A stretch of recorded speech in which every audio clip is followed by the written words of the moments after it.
Hey everybody, welcome to BODS Mayhem Hour. I am your host, John the Bod, aka the Bod Father, and as always, I bring you guys awesome interviews. And today is an honor and privilege to have Brian Berry. He's the vocalist of Burden of the Sky, and they are actually from Bloomington, Illinois, and they have a new album that's out called Cinis Ad Cinis. And I hope I pronounced that right. If not, Brian's going to kill me. But he can correct me if I said it wrong, but I probably did. So, Brian, how's it going? Not too bad. How you doing, man? Doing great. Glad to have you on the show. And did I pronounce that right, or how do you pronounce that? Cinis Ad Cinis. Cinis Ad Cinis. See, folks, I got it. At least I think I did. But anyway. It was close enough. Yeah, exactly. I get half the points. 2 points. I'll give myself 2 points. Anyway. So they've got an awesome album that's out right now, and we're going to be talking to him about this. So, Brian, this band formed in 2010. Then it finally completed its lineup in 2015 and started working 2016 on this album. How did you come about to join this band and get the nod for it? Let's talk about that a little bit. Well, those guys, Brad and Josh, are two guitarists that were actually have been jamming, off and on since about 2010. They noticed I was playing in a different band at that time, and around 2013, they had spotted me playing in a band at a bar in Bloomington, Illinois, and they left a show that they were at to come see me play. And when they did, they saw me and they said, I want this guy. And I live 2.5 hours north of them. So they emailed me and said, we'd like to have you come down and audition. And if you like it, we want to jam. So I did. And I came down. They sent me some tunes. I wrote a little bit to it. And shortly after that, I came down and we started jamming, and the rest was kind of history. They're very talented. It was very hard to say no. I couldn't say no. So what's impressed you the most about making the debut album Cinis Ad Cinis, or what's caught your eye about it, if anything, man? They make my job so easy. It's very difficult to find musicians that you get along with. It's very, very difficult to find people that you can sit down in a room and actually get along with, be friends with, not just work with. And second, that when they write, like I said, they make my job very, very easy. I don't have to do too much work to come up with any kind of melodies. And as far as what the lyrics are in the album, like those lyrics that's my life. That's my story. So when I write, I like to tell my story. And so I've been through a lot of stuff in the past few years. So when you put that together with working with these amazing musicians, my job's pretty much done for me. Yeah, it does make it go a lot smoother, and you get, I don't know, man. I guess if you get more out of yourself, I guess that's the easiest way to say it. Yes, absolutely. Brian, how was working with award-winning Nashville producer, engineer Colt Caperone, who mixed and mastered the debut album? Oh, it's so weird to hear that Nashville award-winning. I mean, we started working with him before he was Nashville award-winning, and I mean, we knew he was something special right from the get-go. He was no BS.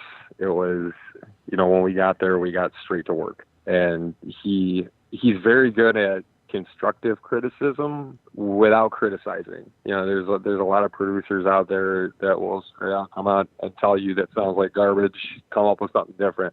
He's very good with his words, and he made it very, very easy to work with. He made a very comfortable environment to do it in. And on top of it, he's got one of the best ears I've ever seen in my life. He caught things that I would have never caught. He could have mixed and mastered the album with it on there, play it for me 100 times. I still wouldn't catch it, but he caught things like that. And like I say, he made it very comfortable. We made it difficult for him, if anything. He made it very, very easy for us. And he put up with us we were in there for almost a year, little over a year, like actually going through the recording process. And like I said, I live 2.5 hours north of those guys. So getting down there to, practice and get into the studio and work around everybody else's schedule. And, it was kind of tough. Yeah. And at the time, Colt still had a full-time job. He was doing this at night. So it was difficult. Like I said, we probably made it a lot more difficult for him than he did for us. But after working with him the first time, I don't ever want to work with anybody else. For sure. That's for sure. Sure. Now, did he just let you guys go on your way, then step in when he needed to, or just straight off the bat, right on you guys? No, yeah, he did. He stepped in when especially when it came down to choosing songs for the album. There's musicians are wacky. We have wacky ideas, and, off the wall, and he likes that kind of thing. But it's also got to fit. It's got to be something that's going to sell. It's got to be something that makes sense. Right. So we would come up with all these off the wall wacky ideas and say, "What if we do this?" And he was the guy that kind of had to say, "All right, pump the brakes, guy. This has got to be a little bit different. You can't do that." So, yeah, he stepped in when he needed to. We trust him. Like I said, he's very easy to work with, and we trust him wholeheartedly to give us a product that's going to be exactly what we want. So if he was by himself mixing it at one point and decided, I think this needs a guitar part right here, he'd put it in there, and he'd say, "Hey guys, what do you think of this?" And 90% of the time, it's exactly what we wanted. So, I mean, we kind of let him do his thing with us and, see where it went. And he did a job that's beyond my wildest dreams. I didn't think I'd ever be on an album that sounded that good. So are there any songs off this debut album that are standing out more to you than any other, if possible? I know these are like your babies. I mean, these are songs you've wrote that you went through, but are there any that are sticking out more for this band that you think? Like you said, this album is my life. This is everything that I've been through from about 2013 up until 2016. This is my life. So, the ones that really stick out to me, the ones that were, I guess, the most true in my eyes and was kind of exactly how I felt or what I was going through, would be Solace and a song called Blame My Creator. Lyrically, especially, those are two of the most powerful songs on that album, I would say. How much growth musically since you joined this band have you seen this band go through up to the release of this album, or has it just been more of a personal growth for everybody? It's been growth in, I think, really every aspect of our lives, but especially musically. I think if you would have seen us perform in 2014 as opposed to now, you would think it was two completely different bands. We have a different way of doing things, especially after working with Colt. Colt changed a lot of that. He pointed us in the right direction, along with our manager, Jason Williams, and he's done just a fantastic job of showing us the ropes of the business and, how things work. And you like I say, you see two different bands. We're more confident now. There were days that, back when we first started, that we would have to practice a song, 35 times before we decided to play it live. And now, since we've been playing together for so long, we're kind of at the spot where, we could write something, play it a couple times, and say, "All right, let's do it." Right. And right. That's where the confidence comes in. And another thing is, like, working with the crowd. We're much more active on stage, and a lot of younger bands and amateur bands will let the crowd decide, your level of movement on stage. They react from the crowd, and we don't do that so much anymore, as where we used to. If the crowd wasn't into it, we kind of stood up there scared. But, sure, yeah.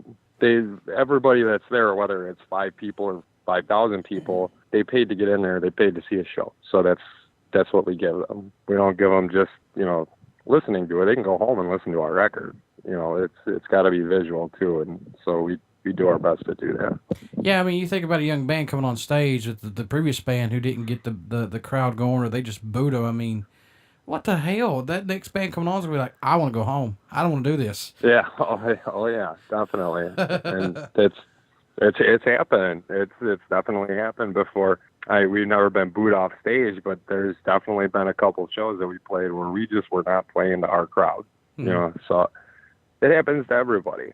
I've been in hundreds of bands over the span of the past 20 years, and I've played tons of shows, and it happens to the best of us. So, but you learn from it, you grow from it, you move on. What do you hope the fans take away from this new album once they start to listen to it, or just Burden of the Skies music in general? What do you hope that they get from it? After we released Same Old Page was another kind of hard-hitting song. It was another, story of my life kind of song. And we got a lot of emails in regards to that song, a lot of comments on the YouTube videos and from our fans saying, somehow this song helped my life. This song made my life better. This song helped me through a rough spot in my life. That is, for me personally, that is what I enjoy the most out of all of this, is putting a smile on somebody else's face, because I've been to the bottom. I've seen what hell looks like. So for other people that are going through something similar that I went through, I don't wish that pain upon anybody. So when somebody, comes up to me and says, your music helped make my life better, your music helped me get through this situation in my life that I didn't think I was going to get through, that's what, more than anything else in the world, that's what it's about for me. That's what I like to hear out of our band. Music is therapy, folks. I've said that 1,000 times. I mean, it could take you from one of the worst days of your life and let you escape for a while and just relax and be back to yourself in no time. Absolutely. Oh, yeah. I know, me growing up, me going through what I went through, music played a big part in that. Not just my own music, but, the other bands. Bring Me the Horizon was a huge influence for me, especially when it came to writing this album. So what helps you keep your mind fresh and open to new lyrics and things like that, to not make it stale for your guys' style of music, man, or just for you personally? I like to listen to other styles of music. I'm a big Johnny Cash fan. People wouldn't probably know it from looking at me. I love listening to pop music. But what really gets me going lyrically is when I listen to old hip hop, like, older Eminem and T.I. and stuff like that. And that kind of gets the brain flowing, because those guys are masters at lyrics. Mm-hmm. That's all they do. That's their thing.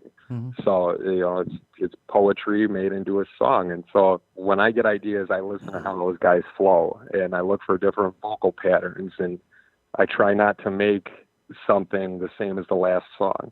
What I don't want to happen is for us to release 3 more albums after this and for our fans to go, well, they all sounded the same. I want to see growth throughout, the next few albums, not just out of me, but out of the whole band. I want the sound to keep up with the times and give it something fresh and something new, as opposed to, the same old thing. There's a few bands that I can think of that in my head, every single one of their albums sounds the same. It's the same 12 songs on them, just over and over and over again. And I don't want that to happen.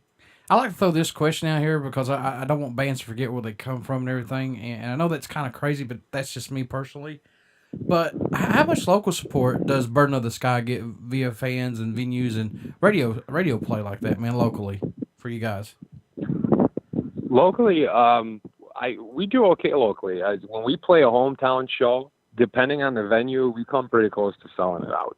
Awesome. There's a venue in Bloomington called Six Strings that we love to play at. And the last few times that we have played there, we have come very, very close to selling it out. So that was before a record deal. That was, before anything else. Bloomington has a very, very good music scene. Bloomington and Peoria both have very, very good music scenes. So when we play either one, typically more so Bloomington, but when we play either one, we get very, very good support from our fans that come out. And even up by where I live, when we come up to play a show in Northern Illinois, I will get good hometown support from, the people that I grew up with and the people that I know from around here. Radio play, it's not bad. It's getting better. I think the song is getting requested a lot more. So I think it's starting to pick up a little bit more.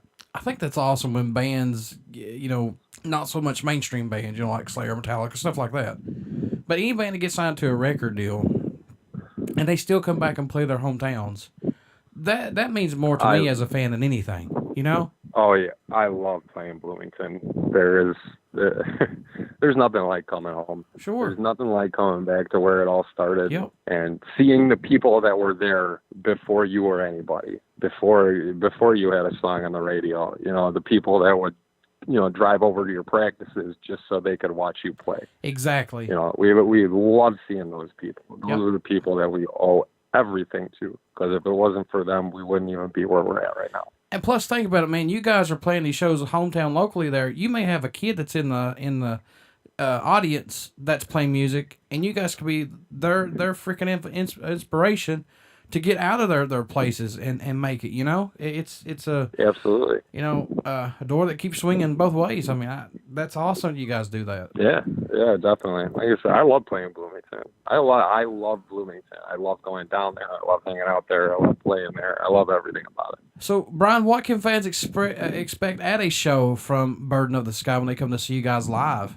A lot of energy. When we pick our set list, when we get ready for a show, the number one thing is what is going to keep the crowd's attention, what's going to keep them amped up, what's going to keep them wanting to move. So from the first song to the last song, it's both of them. We don't stop, you know. Now, I know we're in a digital era of recording albums plus social media and getting music out there a lot quicker and faster these days. I know this is kind of a double-edged sword question, but do you like this era that we're in right now of social media and get stuff out there a lot quicker? I think you said it best when you said it was a double-edged sword. It's great in a way because I guess I don't have to spend a lot of money, spend a lot of time making packages, send them out to record labels to, hey, check out my stuff. But at the same time, this is just my opinion that the digital era kind of really put a dent in the music industry. There's nowhere that a kid can't steal this song that I put out. There's no place that a kid can't rip off my music, which at this point, it's not a big deal. I just want these people to hear it. But it's very difficult to get on the road and make a living doing this when, nobody has to buy music anymore. They can go on YouTube and listen to it whenever they want to. They can, like I said, steal it off the internet, some downloading site. So that's really what kind of sucks about it, because, great bands, awesome bands that I have seen throughout the years locally that could have really done something. You really got to pay your dues in this industry, and you kind of got to suck it up and take it and, not make any money for a while, but most of us got families, I got kids. I have 2 children that I need to support. So it's real difficult to go out there and tour and not make any money. And, so that's, I guess what I'm saying is there are bands that nobody has ever heard of that really could have revolutionized music at one point or another that won't ever be heard because they didn't get the opportunity to get out and tour because they couldn't afford it because of this digital era, with Napster and everything. Just kind of really stuck it to the music industry. So now it's a lot harder to make a living doing this. Is there a country or region that has surprised you of the support you guys have gotten with your music, or a show or moment that stands out more to you guys or to you personally with Burden of the Sky? Actually, we just did a few shows with Theory of a Dead Man last week, and our styles of music are, pretty different. Yeah, way different. Yeah. I guess we're a little bit heavier and a little bit darker, and, they have a little bit of a happier feel to it, and, feel good kind of music going on. I love their stuff. We're just very different. We played with them, and their fans just loved us, absolutely loved us. This was the first time a lot of them had seen us, and we hopped on stage and started playing, and, they didn't exactly know what to expect. And about halfway through our show, and they were just going crazy. They just loved it. They loved every second of it. So that really shocked me. So I guess we were kind of crossing genres, and the Theory's fans really, really liked us. That was definitely surprising. Yeah, because you're a lot heavier than Theory of a Dead Man. I'll just put my 2 cents in there. Yes. And it's good. Good stuff.